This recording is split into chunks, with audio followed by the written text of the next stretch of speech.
नमस्ते दोस्तों, मैं कौस्तुभ त्रिपाठी आप सबका स्वागत करता हूं आप सबके अपने इस YouTube चैनल जिसका नाम है शेयर बाजार वाला में। दोस्तों आज हम बात करने वाले हैं श्रीराम ट्रांसपोर्ट फाइनेंस के बारे में। मैं आज आप सबको इस वीडियो के माध्यम से श्रीराम ट्रांसपोर्ट फाइनेंस का टेक्निकल और फंडामेंटल दोनों एनालिसिस करके बताने वाला हूं। तो चलिए शुरू करते हैं। दोस्तों आपसे आशा करूंगा कि आप इस वीडियो को पूरा एंड तक देखेंगे जिससे कि आपको इस शेयर के बारे में पूरी जानकारी मिल सके। दोस्तों इसके मार्केट कैपिटल की बात करें तो वो 14,948 करोड़ के आसपास का है, लगभग 15,000 करोड़ का इसका मार्केट कैपिटल है। दोस्तों इसका बुक वैल्यू निकल के आता है लगभग 800 रुपए का। दोस्तों अगर हम अभी इसके करंट प्राइस की बात करें तो वो अभी चल रहा है 658 रुपीज का। और अगर हम इसका पीई रेशियो की बात करें, प्राइस टू अर्न रेशियो की बात करें, तो वो 5.95 का है, जो कि बहुत अच्छा अभी पीई रेशियो है। पीई रेशियो जितना कम होता है उतना अच्छा होता है। दोस्तों अगर हम इसकी रिटर्न ऑफ इन्वेस्टमेंट की बात करें तो 17.37% निकल के आ रही है, जो कि एक बहुत अच्छी रिटर्न ऑन इन्वेस्टमेंट है। अगर हम इसकी 52 वीक हाई और लो की बात करें तो इसका 52 वीक हाई जो ये बनाया था वो था 367 का, और ये जो लो बनाया था वो अभी रिसेंटली मार्च 24 मार्च के आसपास इसका लो बना था, वो है 440 का। दोस्तों अगर हम इसके डिविडेंड की बात करें तो ये 1.82% का ये ईयरली डिविडेंड देता है। अगर हम इसकी सेल्स ग्रोथ की बात करें तो दोस्तों इसका सेल्स ग्रोथ लास्ट के 3 सालों में 14.45% से लगातार बढ़ते जा रहा है। हर साल ये 14.45% का ये सेल्स ग्रोथ दे रहा है, जो कि अच्छा है। दोस्तों अगर हम इसको इस श्रीराम ट्रांसपोर्ट फाइनेंस को इससे रिलेटेड फाइनेंस कंपनी से कंपैरिजन करें, तो अगर हम इसकी सेल्स की बात करते हैं दोस्तों, इसका सेल्स 1468 करोड़ का रहा है लास्ट क्वार्टर, जो कि एक इसके सेल्स में थोड़ा सा ड्रॉप आया है। बट अगर हम इससे रिलेटेड दूसरे फाइनेंस कंपनी से बात करें, लगभग आप ले लीजिए जैसे मुथूट फाइनेंस हो गया। मुथूट फाइनेंस का मार्केट कैपिटल है 47,000 करोड़ रुपीज, बट इसका मार्केट कैपिटल बस 15,000 करोड़ है। बट अगर आप इसकी क्वार्टरली सेल्स का अगर हम इसका फिगर देखते हैं तो मुथूट फाइनेंस का बट 2400 निकल के आ रहा है, बट हम श्रीराम ट्रांसपोर्ट फाइनेंस का देखते हैं 4100 करोड़, जो कि एक अच्छा फिगर है। दोस्तों इसके सेल्स ग्रोथ में ज्यादा फर्क नहीं आया है। इसका सेल्स ग्रोथ में लगभग वही 60-65 करोड़ के आसपास का फर्क है, इसके लास्ट क्वार्टर से ज्यादा फर्क नहीं है। और अगर हम इसका कंपैरिजन करें इसके पास क्वार्टर से तो उससे ये बड़ा है सेल्स ग्रोथ। लेकिन अगर हम दोस्तों इसके नेट प्रॉफिट की बात करें तो नेट प्रॉफिट इसका बहुत ज्यादा डाउन हुआ है, लगभग 70% इसका नेट प्रॉफिट डाउन हो गया है। अब इसका इस लास्ट क्वार्टर करंट इसका नेट प्रॉफिट हुआ 224 करोड़ का, जो कि दोस्तों 70% ये डाउन था। बट दोस्तों इसने 909 करोड़ रुपए का प्रोविजंस किया है। दोस्तों ये जो कोरोना वायरस हम लोग की कंट्री में आया, कोरोना वायरस हम लोग के पूरा मार्केट सेक्टर हो गया, बिजनेस हो गया, इकोनॉमी, सबको इतना इफेक्ट डाल रहा है। उसी से रिलेटेड इसका कंपनी और इसके मैनेजमेंट ने 909 करोड़ का प्रोविजंस किया कि कोरोना वायरस में कंपनी अच्छे से सरवाइव कर सके और कोरोना वायरस को अच्छे से हैंडल कर सके, जो कि बहुत अच्छी बात है। प्रोविजंस करना बहुत जरूरी होता है कंपनी के लिए। तो दोस्तों अगर हम आगे बढ़े तो इसका क्वार्टरली रिजल्ट है। इसका क्वार्टरली रिजल्ट का अगर मैं बात करूं तो आप देख सकते हैं दोस्तों, इसका जो रेवेन्यू यहाँ पे दिख रहा है, इसका रेवेन्यू लगातार बढ़ते ही जा रहा है, लगातार बढ़ते ही जा रहा है। इसका जो मार्च में रेवेन्यू रहा है वो है 4168 करोड़ का इसका रेवेन्यू रहा, जो कि दिसंबर से डाउन था। बट अगर हम इसे कंपेयर करें लास्ट ईयर के सेम क्वार्टर से, तो उससे लगभग ये 200 करोड़, दो तीन 300 करोड़ रुपए लगभग ज्यादा था। तो ये एक अच्छा फिगर है दोस्तों। लेकिन नेट प्रॉफिट की अगर बात करें तो नेट प्रॉफिट ये बहुत ज्यादा डाउन हुआ है इसका, क्योंकि इसने प्रोविजंस किया, अभी मैं आपको बताया था दोस्तों। अगर हम ईपीएस अर्निंग पर शेयर्स इसका देखें तो इसका दोस्तों अभी अर्निंग पर शेयर्स 9.89 निकल के आ रहा है, जो है। दोस्तों अगर हम इसके बैलेंस शीट की बात करें तो आप इसके बैलेंस शीट में देख सकते हैं इस कंपनी का टोटल एसेट्स हर साल बढ़ते जा रहा है, जो कि इस साल दो मार्च 2020 तक इसका इसका टोटल एसेट्स था 1,14,266 करोड़। दोस्तों 1,14,266 करोड़ कम नहीं होता है एक मिड कैप कंपनी के लिए, ये एक बहुत बड़ा अमाउंट है। कैश फ्लो भी इसका देखें तो एकदम फ्लॉलेस, बहुत बढ़िया है। अगर दोस्तों हम इसका शेयर पैटर्न पे अगर हम ध्यान से देखें तो आपको एक चीज नोटिस करेंगे, जो डीआईआईज होते हैं उसका इस कंपनी में दिसंबर से अगर हम कंपैरिजन करें मार्च का तो उसका कम हुआ है, बट अगर हम देखते हैं FIIs foreign foreign institutional investments का अगर हम उसका देखें तो आप सुने होंगे कि लास्ट डेज में एफआईआईज इंडिया से बहुत ज्यादा सेलिंग करी थी, लगभग 240 करोड़ का डेली सेल कर रहे हैं एफआईआईज। लेकिन इस कंपनी में देखें तो इस कंपनी में एफआईआईज का खाली ग्राफ बढ़ते हुए दिखाई दे रहा है, कम होते हुए नहीं दिखाई दे रहा। दिसंबर में जो एफआईआईज था 64.26% का होल्डिंग रखा था इस कंपनी में, वो बढ़ के 64.66% मार्च में हो गया। पब्लिक का थोड़ा कम हुआ है, बट अगर प्रोमोटर को होल्डिंग देखे तो प्रोमोटर का होल्डिंग कांस्टेंट था, लेकिन सितंबर 2019 में थोड़ा सा ये इंक्रीज किया, बट वो उसका कांस्टेंट है, ये कम नहीं हुआ है। ये जो था वही था, और लेकिन सितंबर में ये थोड़ा सा बढ़ा है। दोस्तों मैं आप सबको लेके आ चुका हूँ ये टिकर टेप के ऐप के ऊपर।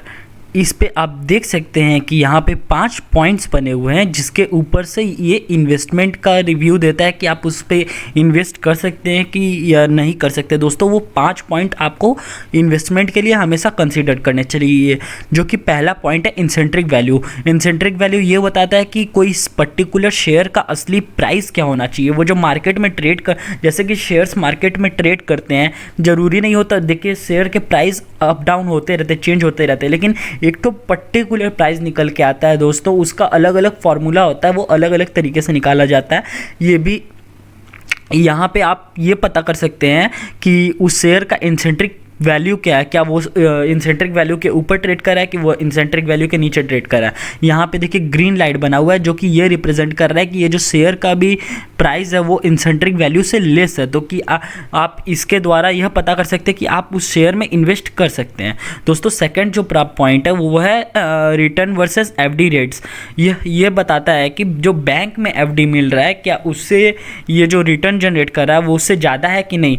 दोस्तों इससे हम ये पता कर सकते हैं कि वो शेयर कैसा रिटर्न जनरेट कर पा रहा है। दोस्तों मैं आपको दिखाया था रिटर्न ऑन इन्वेस्टमेंट, ये श्रीराम ट्रांसपोर्ट फाइनेंस का, जो कि 17.47 क्या वही 17.5 के आसपास निकल के आ रहा था दोस्तों।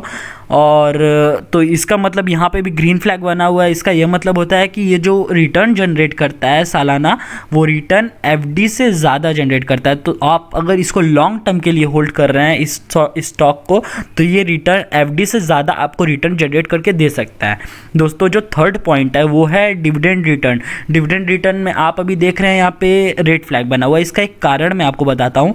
ये जो श्रीराम ट्रांसपोर्ट फाइनेंस है, ये इस साल 2020 में कोरोना वायरस के वजह से, जो कि इतना मार्केट में प्रॉब्लम आया, इस वजह से ही ये अपना कैश होल्डिंग बढ़ाने के लिए इस साल ये डिविडेंड नहीं दिया, तो इस वजह से इसका डिविडेंड कॉन्स्टेंटली नहीं आया है, लगातार नहीं दे पाया। 2020 में ये डिविडेंड नहीं दिया, तो इस वजह से यहाँ पे ये रेड फ्लैग दिखा रहा है, क्योंकि यहाँ आप देखिए stock does not offer attractive returns, मतलब कि इस साल तो डिविडेंड नहीं, इसलिए यहाँ पे रेड फ्लैग दिखाया। तो फोर्थ पॉइंट है एंट्री पॉइंट, क्या आपको इस प्राइस पे एंट्री लेना चाहिए कि नहीं लेना चाहिए, वो दिखाता है। तो ये ओवरबॉट जोन, ये शेयर ओवरबॉट जोन में है कि ओवरबॉट जोन के अंदर में है, इस वैल्यू पे आपको ये रिप्रेजेंट करता है। The good time to consider as stock is not overbought zone, मतलब कि ये जो स्टॉक है ये ओवरबॉट स्टॉक नहीं है, ये अभी अंडर, मतलब कि ये ज़्यादा भी उतना ज़्यादा बिक नहीं गया है कि इसमें बहुत बड़ा फॉल आ सके। दोस्तों वैसे ही इसमें बहुत सारे, लगभग अभी करंट वैल्यू जिस पे चल रहा है, तब ये 40-50% के आसपास अभी ये डाउन ट्रेड पे चल रहा है। मतलब इसका प्राइस आपको मैं दिखाता हूँ, जैसे कि ये मैं 1 ईयर का चार्ट लगाया हूँ, तो 1 ईयर के चार्ट पे आप देख सकते हैं 20 फरवरी को इसका प्राइस था 1341 रुपीज़, और ये फॉल होके चल गया था लगभग 450 का, ये 440 का ये डाउन बनाया था। 22 मार्च को ये 440 पे ट्रेड कर रहा था दोस्तों। उसके बाद ये 2 बार रिकवर करने का ट्राई किया, लेकिन ये 800 का वैल्यू क्रॉस ही नहीं कर पाया। वो मैं आपको वो सब बाद में बताऊंगा, जब इसका टेक्निकल एनालिसिस करेंगे उसमें आपको मैं बताऊंगा। चलिए दोस्तों, अभी इसका 5th पॉइंट है वो है रेड फ्लैग। यहाँ पे नो रेड फ्लैग दिखा हुआ है, इसका मतलब कि इसके जो प्रमोटर्स हैं वो डिफ़ॉल्टर नहीं है। डिफ़ॉल्टर मतलब दोस्तों, अगर इसके जो जिसके जो प्रमोटर्स हैं, इस कंपनी को जो प्रमोट किए हैं, उसका होल्डिंग अगर 50% से लेस होता है तो यहाँ पे वो रेड फ्लैग जनरेट हो जाता है, या उस प्रमोटर ने उससे अपने शेयर्स के ऊपर अगर उसने प्लेज लेके रखा है, अगर वो लोन लेके रखा है, तो भी इस यहाँ पे रेड फ्लैग जनरेट हो जाता है, जो कि ये रिप्रेजेंट करता है कि आपको इस कंपनी में इन्वेस्टमेंट नहीं करना चाहिए। वो कंपनी बहुत अच्छी कंपनी नहीं है, आपकी पैसे उसमें डूब सकते हैं। लेकिन ज़रूरी नहीं है कि ऐसा हो, वो आपको खुद रिसर्च, खुद एनालिसिस करना पड़ेगा, कैसी कंपनी है, कैसा बैकग्राउंड है, कब से काम कर रही है। तो चलिए दोस्तों, हम आगे बढ़ते हैं। तो हम यहाँ पे इसका फोरकास्ट अगर देखते हैं तो यहाँ पे प्राइस अपसाइड का क्या दिखा रहा है, यहाँ पे दिखा रहा है कि अभी करंट वैल्यू से ये 30% रिटर्न अभी जनरेट कर सकता है। और इसका इस स्टॉक को इन्वेस्टर लोग 73% बॉट के लिए, मतलब 73% इसको बोले हैं कि 83% इसको बोले हैं कि इसको ख़रीदना चाहिए। दोस्तों अगर हम इसके नीचे आए तो मैं आपको फाइनेंशियल ट्रेंड तो आपको बता चुका हूँ, इसका कैसा फाइनेंशियल स्टेटमेंट है, क्या सेल्स है। अगर हम थोड़ा और नीचे आए तो यहाँ पे लिखा है रिसेंट न्यूज़, तो चलिए इसका न्यूज़ थोड़ा देखते हैं, अभी रिसेंटली इसका क्या न्यूज़ आ रहा है। दोस्तों हम देख सकते हैं कि Shriram Transport Finance get a NOD to raise up to ₹4,000 crore.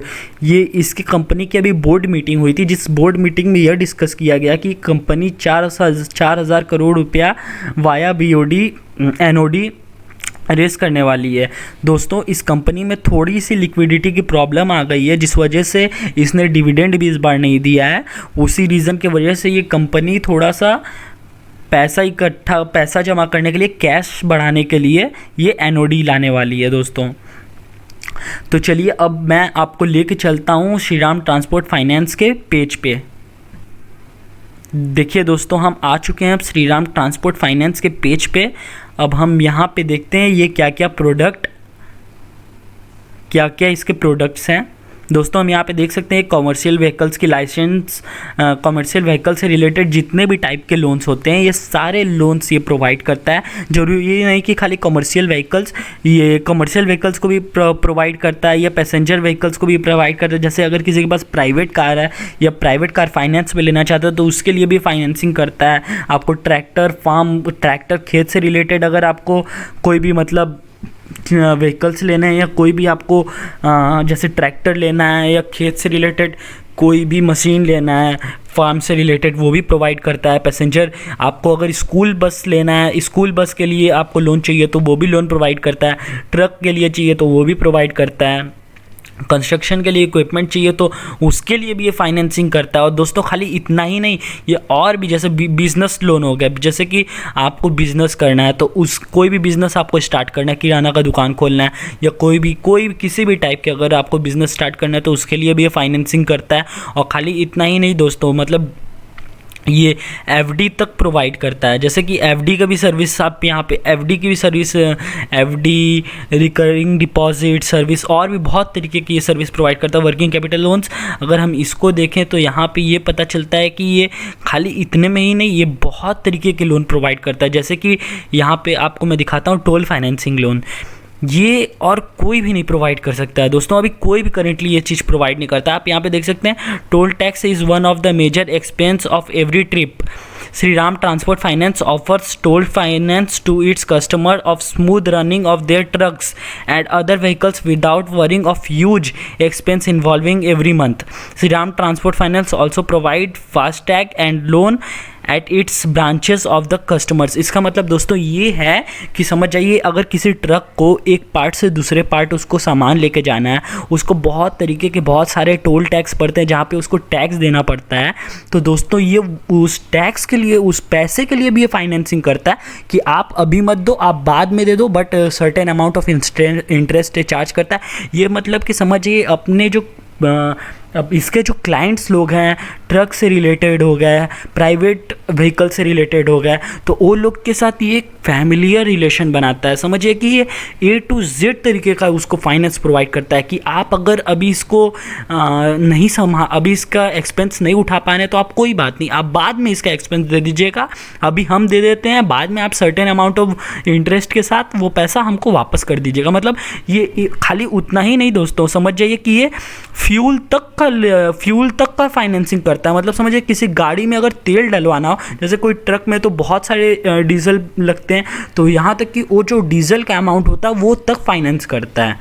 दोस्तों ये जिस लेवल पे ऑपरेट करता है, और इस लेवल पे कोई भी आज की कंपनियां, किसी भी फाइनेंसिंग की कंपनियां उतने डीप में जाके ऑपरेट नहीं करती हैं। और इसका खाली पर्टिकुलर बिजनेस फाइनेंसिंग से रिलेटेड है, लेकिन इसमें वो भी बहुत सारे चीज़ में बटा हुआ है। देखें दोस्तों, खाली वो नहीं हो गए, पढ़ाई से बिजनेस स्टार्ट करना हो गया, गाड़ी खरीदनी हो गई, फार्मिंग से रिलेटेड हो गया, ट्रांसपोर्टेशन व्हीकल्स हो गया। मतलब इसमें आप देखेंगे तो ये ऑटो सेक्टर में फाइनेंसिंग में ये मोनोपोली हैंडल करता है अभी करंट सिचुएशन में। दोस्तों आपके सामने में अभी श्रीराम ट्रांसपोर्ट फाइनेंस का एक तो चार्ट दिख रहा होगा, और उसमें बहुत सारी लाइंस दिख रही होंगी। ये अलग अलग ईयर की एक्सपोनेंशियल मूविंग एवरेज है।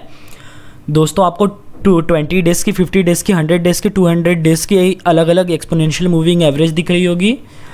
और दोस्तों यहाँ पे आपको दिख रहा है RSI।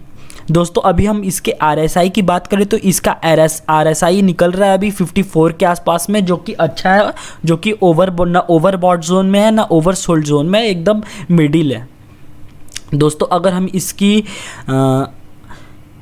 EMA का बात, एक्सपोनेंशियल मूविंग एवरेज का बात करें तो ये भी अपने अभी 20 डेज़ के एक्सपोनेंशियल मूविंग एवरेज के ऊपर ट्रेड कर रहा है, और आज ही नहीं कुछ दिनों से ट्रेड कर रहा है। ये अपने 50 डेज़ का जो एक्सपोनेंशियल मूविंग एवरेज इसका निकल के आ रहा है, ये उसके आसपास में ट्रेड कर रहा है। दोस्तों ये उसको क्रॉस कर रहा है, बट उसको सस्टेन नहीं कर पा रहे, बार बार फॉल कर जा रहा है।